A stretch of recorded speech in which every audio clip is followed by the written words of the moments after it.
Hello everyone, আসসালামুয়ালাইকুম। Welcome back to my channel মুনের রান্নাশৈলী। অনেকের কাছেই হতে পারে একদমই পুরনো, আবার অনেকের কাছেই একদমই নতুন। আমার আজকের রেসিপি চিকেন নেহারি। এই নেহারিটা খেতে সবাই পছন্দ করলেও রেড মিট হওয়ার কারণে অনেকেই এটা খেতে পারেন না। এদের সবার জন্যই আমার আজকের এই আয়োজন। আশা করছি আপনাদের ভালো লাগবে, আর ভালো লাগলে অবশ্যই আমার চ্যানেলটিকে সাবস্ক্রাইব করে আমার পাশে থাকার জন্য অনুরোধ রইল। আমার নেহারিটা দেখে নিশ্চয়ই খুব লোভনীয় মনে হচ্ছে, তাহলে চলুন দেখে নেই এর পুরো প্রস্তুত প্রণালী। আর এই নেহারিটা তৈরি করার জন্য আমি প্রথমেই একটা তৈরি করে নিব।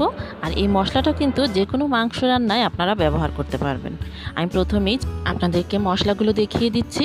আমি এখানে নিয়ে নিয়েছি 2টা দারুচিনি, নিয়ে নিয়েছি একটা স্টার এনিস, যেটাকে বাংলাদেশে তারা মশলা নামে চেনে, নিয়ে নিয়েছি 6 থেকে 7টা লং, আর নিয়ে নিয়েছি ছোট সাইজের একটা জয়ত্রী, নিয়ে নিয়েছি 1 চামচ পরিমাণ শাহি জিরা, নিয়ে নিয়েছি 1/2 চামচেরও কম মিষ্টি জিরা, আর আমি নিয়ে নিয়েছি 16টা কাবাব চিনি, নিয়ে নিয়েছি আমি আজওয়াইন। আমার আরও লাগছে 4 ভাগের 1 ভাগ জয়ফল।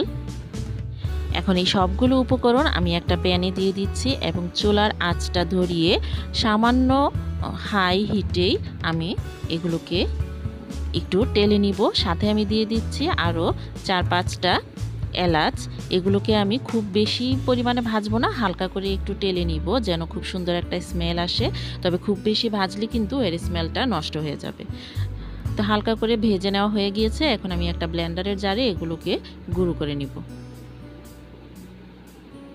সবগুলো মশলা গুঁড়ি করে নেওয়ার পর আমি এর সাথে মিশিয়ে দিচ্ছি 1 চামচ পরিমাণ গোলমরিচের গুঁড়ি। আমি গোলমরিচটা এখানে আগেই গুঁড়ি করে রেখেছিলাম, তাই আস্ত গোলমরিচটা ব্যবহার করিনি। এখন মশলাগুলোকে সবগুলোকে একসাথে খুব ভালোভাবে মিশিয়ে নিতে হবে।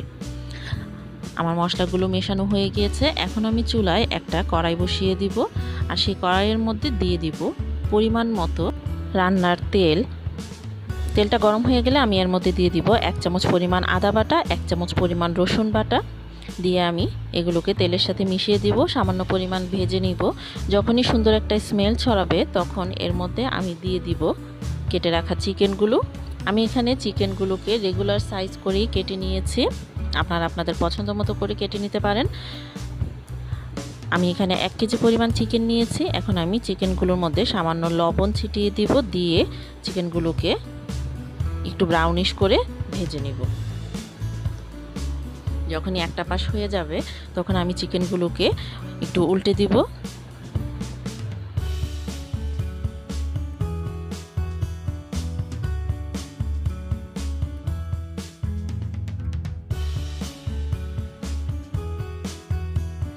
আমার চিকেনের 2টা পাশই খুব ভালোভাবে ভাজা ভাজা হয়ে গিয়েছে। আমি এখন এর মধ্যে দিয়ে দিব 1 চামচ পরিমাণ হলুদের গুঁড়ি, 1 চামচ পরিমাণ কাশ্মীরি গুঁড়ি, 1 চামচ পরিমাণ ধনিয়ার গুঁড়ি, আরও দিয়ে দিচ্ছি আমি সাথে 1 চামচ পরিমাণ গুঁড়ামরিচ এর গুঁড়ি। আপনারা চাইলে ঝালটা আপনাদের পছন্দ মতো ব্যবহার করতে পারেন। আর সাথে দিয়ে দিচ্ছি যেই মশলাটা আমি তৈরি করে রেখেছিলাম সেখান থেকে 2 চামচ মশলা। এখন সবগুলো উপকরণ ভালোভাবে আমি মিশিয়ে নিব। ভালোভাবে মিশাতে হবে যেন মশলাগুলো সব মাংসের সাথে খুব ভালোভাবে মিশে যায়। এখন এর মধ্যে আমি আবারও দিয়ে দিব 1/2 চামচ পরিমাণ আদা বাটা, 1/2 চামচ পরিমাণ রসুন বাটা। আপনারা চাইলে কিন্তু আদা গুঁড়া অথবা রসুনের গুঁড়াও এখানে ব্যবহার করতে পারেন। তো আমি আবারও সবগুলোকে খুব ভালোভাবে মিশিয়ে নিচ্ছি এবং মাংসগুলোকে খুব ভালোভাবে একটু কষিয়ে নিচ্ছি। এই পর্যায়ে আমি দিয়ে দিব 1 কাপ পরিমাণ গরম পানি দিয়ে দিচ্ছি। গরম পানি দিয়ে আবারও খুব ভালোভাবে পানিটার সাথে মাংসগুলোকে একটু সেদ্ধ করে নিতে হবে। তো মাংসগুলোকে আমি পানিটার সাথে মিশিয়ে ঢাকনা দিয়ে ঢেকে দিব প্রায় 10 মিনিটের জন্য।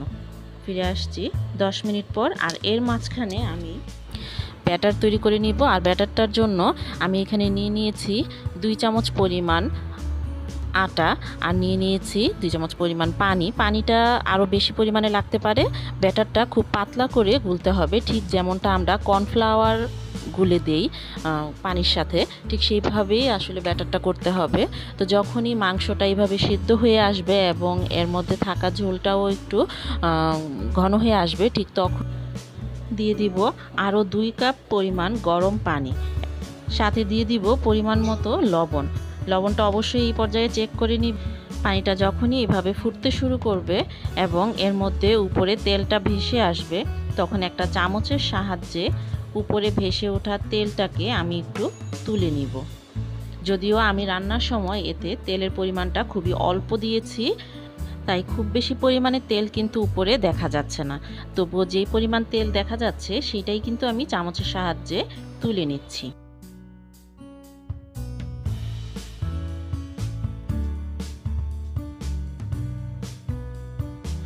যতটুকু সম্ভব তেলটা তুলে নেওয়ার পর আমি এখন এর মধ্যে দিয়ে দিব যে ব্যাটারটা তৈরি করে রেখেছিলাম, সেই ব্যাটারটা দিয়ে খুব ভালোভাবে আমি ব্যাটারটাকে ঝোলটার সাথে মিশিয়ে নিব। চিকেনটার সাথে মিশিয়ে ভালোভাবে নেড়ে আমি মিশিয়ে নিচ্ছি। দেখতেই পাচ্ছেন এটা কতটা ঘন হয়ে এসেছে। তো এখন এটাকে ভালোভাবে একটু ফুটতে দিব। এই পর্যায়ে আমি কিছুক্ষণ ঢেকে রেখেছিলাম। তো যখন এরকম ফুটতে শুরু করেছে এর মধ্যে আমি দিয়ে দিব 4-5টা কাঁচামরিচ, সাথে আমি আরও দিয়ে দিব কিছু বেরেস্তা। এবার আমি এটাকে ঢেকে দিব ঠিক 10 মিনিটের জন্য। ফিরে এলাম ঠিক 10 মিনিট পর, দেখি কি অবস্থা। ওয়াও, এত নাইস একটা স্মেল এসেছে। আসলে আপনারা এটা পাচ্ছেন না, কিন্তু আমি বুঝতে পারছি। আপনারা যদি এটা বাসায় ট্রাই করেন তাহলে বুঝতে পারবেন। তো এর কনসিস্টেন্সিটা আমি আপনাদেরকে দেখিয়ে দিচ্ছি। এটা কিন্তু অনেকটা ঘন হয়ে এসেছে। আমার কাছে এই পর্যায়েই এটা ভালো লাগে। তো আমি এখন এটাকে নামিয়ে সার্ভ করে নিচ্ছি। সো ভিউয়ার্স, তৈরি হয়ে গেল কিন্তু আমার নেহারি। তা আমি এখন যে তেলটা তুলে রেখেছিলাম সেই তেলটা এটার উপরে দিয়ে দিচ্ছি। এই তেলটা কিন্তু এর একটা অন্যরকম একটা লুকস নিয়ে আসবে। দেখতে পাচ্ছেন কতটা ইয়াম্মি লাগছে এবং অনেক স্পাইসি মনে হচ্ছে, কিন্তু মাঝে মাঝে একটু স্পাইসি খেতে কিন্তু ইচ্ছে করে। আমি এখন কিছু পুদিনা পাতা দিয়ে এগুলোকে একটু ডেকোরেশন করে দিচ্ছি। তৈরি হয়ে গেল আমার পাকিস্তানি স্টাইল চিকেন নেহারি। আমার এই রেসিপিটি যদি আপনাদের ভালো লেগে থাকে অবশ্যই আমার চ্যানেলটিকে সাবস্ক্রাইব করতে ভুলবেন না। আর আমার রেসিপিটি কেমন হয়েছে কমেন্ট বক্সে অবশ্যই কমেন্ট করে জানাবেন। আজকে এই পর্যন্তই, আবারও হাজির হব নতুন কোনো রেসিপি নিয়ে। সে পর্যন্ত ভালো থাকুন। আল্লাহ হাফেজ।